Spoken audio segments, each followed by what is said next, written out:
You already heard some of my personal history, and it is a true story. And she did have she suffered from endometriosis, and she had already been through 2 laser ablation surgeries to remove this.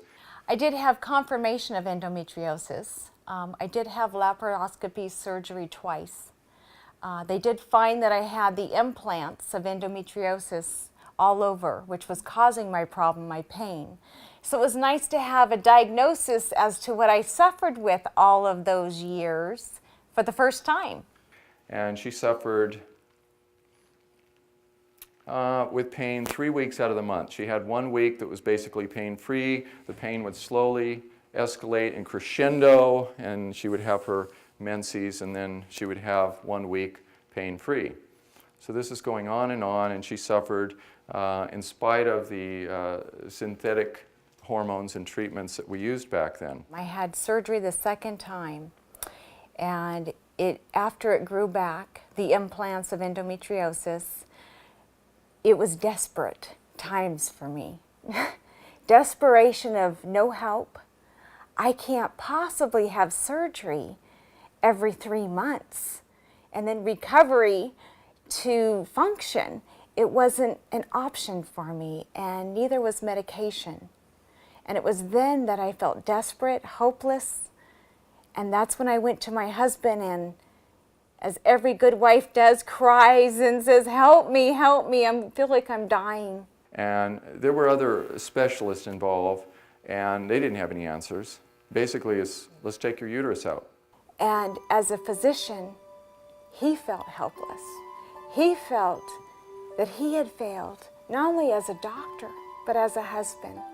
And yes, I literally did pray. Actually, I prayed with her. Within 5 minutes, this thought comes. This concept came into my head of something, I've never heard this before. It's something about estrogen and progesterone. There's not enough progesterone. And I went running into my library at home, and I didn't find it in any of my textbooks. Never knew about it before. They never taught us that. In medicine, we never heard of it. But I found it in a book that someone had given me years ago. It was a patient. And the book showed him estrogen dominance. Estrogen dominance.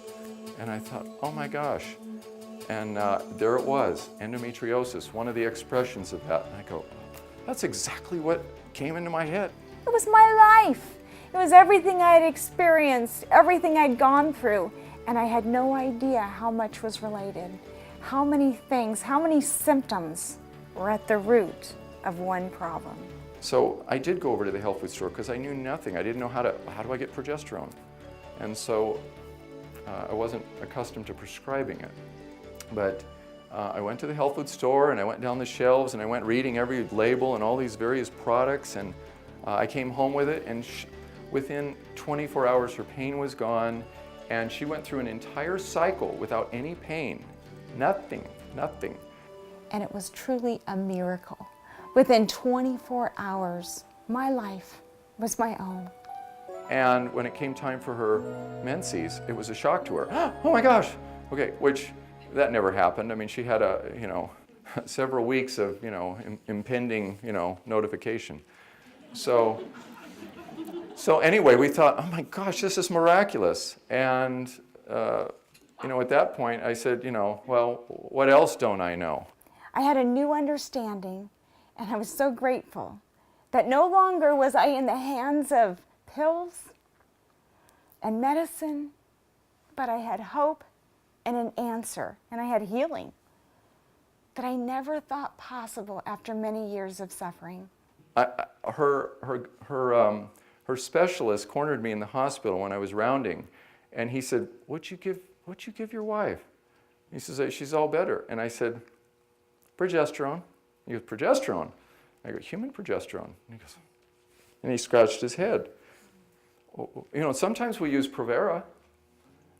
And I said, yes. I said, why don't you? And he goes, oh, the side effects. And I said, exactly. I said, what a concept. I go, it's human. I said, there's no side effects to human progesterone. And at this point, no one was using it. And he said, I'll have to look into that.